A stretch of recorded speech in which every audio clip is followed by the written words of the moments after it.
வணக்கம். ரொம்ப முக்கியமான விஷயத்துக்கு தான் இந்த வீடியோ. இன்றைக்கி காலையில் நம்ம அரசு சார்பில் 5,000 ரூபாய் உங்கள் அக்கௌண்ட்டுக்கு வந்திருக்கோம். எதுக்காக இந்த பணம்? நாங்கள் ஆட்சி பொறுப்பேற்றப்போ கொரோனா உச்சத்தில் இருந்துச்சு. அதை சமாளித்து மக்களின் உயிரை காத்தது மட்டுமில்லை, அவங்க வாழ்வாதாரத்தை காக்க 4,000 ரூபாய் நிவாரணத் தொகையையும் வழங்கணும். சென்ற ஆட்சி விட்டுட்டு போன கடுமையான நிதி நெருக்கடியை சமாளித்து ஆட்சிக்கு வந்ததுமே பல திட்டங்களை நிறைவேற்றணும். நம்ம ஆட்சிக்கு வர்றதுக்கு முன்னே மாதம் 1,000 ரூபாய் உரிமைத் தொகை வழங்கப்படும்னு அறிவித்தேன். அப்போ இது சாத்தியமே இல்லைன்னு சிலர் சொன்னாங்க. ஆனாலும் நிதி நெருக்கடியை சமாளித்து ஒன்றிய அரசினுடைய ஓரவஞ்சனையை மீறி கடந்த 2023ஆம் ஆண்டு செப்டம்பர் மாதம் முதல் கலைஞர் மகளிர் உரிமை திட்டத்தை வெற்றிகரமாக செயல்படுத்திட்டு வரோம். முதல்ல 1,13,00,000 மகளிருக்கு பயனளித்த இந்த திட்டம் அண்மையில் அது விரிவுபடுத்தப்பட்டு இப்போ 1,31,00,000 குடும்பத் தலைவிகள் பயன்பெற்று வராங்க. இது வெறும் நிதி உதவி இல்லை, சமூகத்தில் பெண்கள் ஆற்றும் பங்களிப்பை அங்கீகரிப்பதற்காக கொடுக்கப்படுகிற உரிமை தொகை. இந்த தொகையை வச்சு அன்றாட வீட்டு செலவுகள், குடும்பத்தில் ஏற்படும் மருத்துவ செலவுகள், குழந்தைகளுக்கான கல்வி செலவுகள் என பல அத்தியாவசிய செலவுகளை மகளிர் தாங்களே நிறைவு செய்ய இந்த திட்டம் வழிவகுத்துச்சு. அதனால தான் ஒவ்வொரு மாதமும் 15ஆம் தேதி என்பது ஒவ்வொரு குடும்பத் தலைவியும் ஆவலோடு எதிர்பார்க்கிற நாளாக அமைஞ்சிருக்கு. இவ்வளவு சிறப்பு வாய்ந்த இந்த திட்டத்தை மற்ற மாநிலங்களும் பின்பற்றி வராங்க.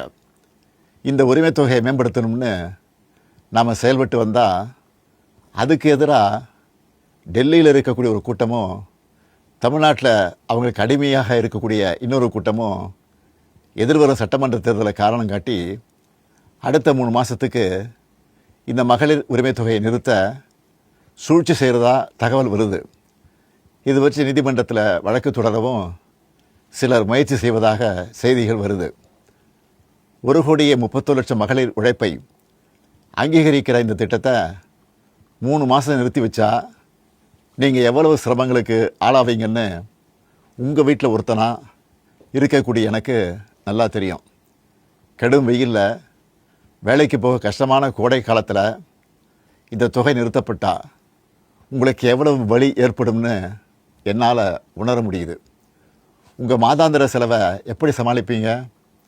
உங்கள் குடும்பத்தில் நோய்வாய்ப்பட்டவங்களுக்கு மாத்திரை வாங்கி கொடுக்க முடியுமா? குழந்தைகள் தேர்வு எழுதுகிற காலத்தில் அவங்களுக்கு உணவு கொடுப்பதிலிருந்து தேவையான கல்வி செலவுகளை செய்ய முடியுமா? இந்த கஷ்டத்தையெல்லாம் நினச்சி பார்த்து தான் ஒரு முக்கியமான முடிவை எடுத்திருக்கிறேன். அதன்படி இந்த பிப்ரவரி மாதம் மட்டும் இல்லாமல் அடுத்த 2 மாதம், அதாவது மார்ச் ஏப்ரலுக்கான உரிமை தொகை தவணைகளை சேர்த்து 3,000 ரூபாயும், கூடுதலாக கோடைக்கால செலவுகளை கருத்தில் கொண்டு மேலும் 2,000 ரூபாய் சிறப்பு தொகையும் சேர்த்து இந்த பிப்ரவரி மாதம் 5,000 ரூபாயை சிறப்பு மகளிர் உரிமை தொகையாக 1,31,00,000 பெண்களுக்கு வழங்க உத்தரவிட்டிருக்கிறேன். இந்த தருணத்தில் இன்னொரு அன்பான வேண்டுகோள். இந்த 5,000 ரூபாயை அடுத்த 3 மாதத்துக்கு நீங்கள் பயன்படுத்திக்கணும் என்பதால் கொஞ்சம் கவனமாக செலவு பண்ணுங்கள். முடிஞ்ச அளவுக்கு சேமிக்கவும் பாருங்கள். அன்பு சகோதரிகளே, உங்கள் ஆதரவோடு அடுத்து அமையப்போகிறதும் திராவிட மாடல் ஆட்சி தான். அதனால் நீங்கள் மனம் குளிரும் சிறப்பான ஒரு அறிவிப்பையும் இந்த நேரத்தில் சொல்ல விரும்புகிறேன்.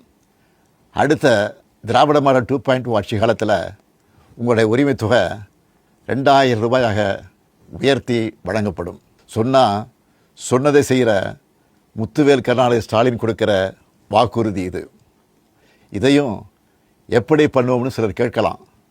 கடந்த ஆட்சியின் 10 ஆண்டுகளில் தமிழ்நாடு அடைய முடியாத பொருளாதார வளர்ச்சியை இந்தியாவே திரும்பி பார்க்க அளவுக்கு சாதித்து காட்டினவங்க நாங்கள். அதனால் எந்த தடை வந்தாலும் அதையெல்லாம் தாண்டி தமிழ்நாடே வெல்வோம் ஒன்றாக.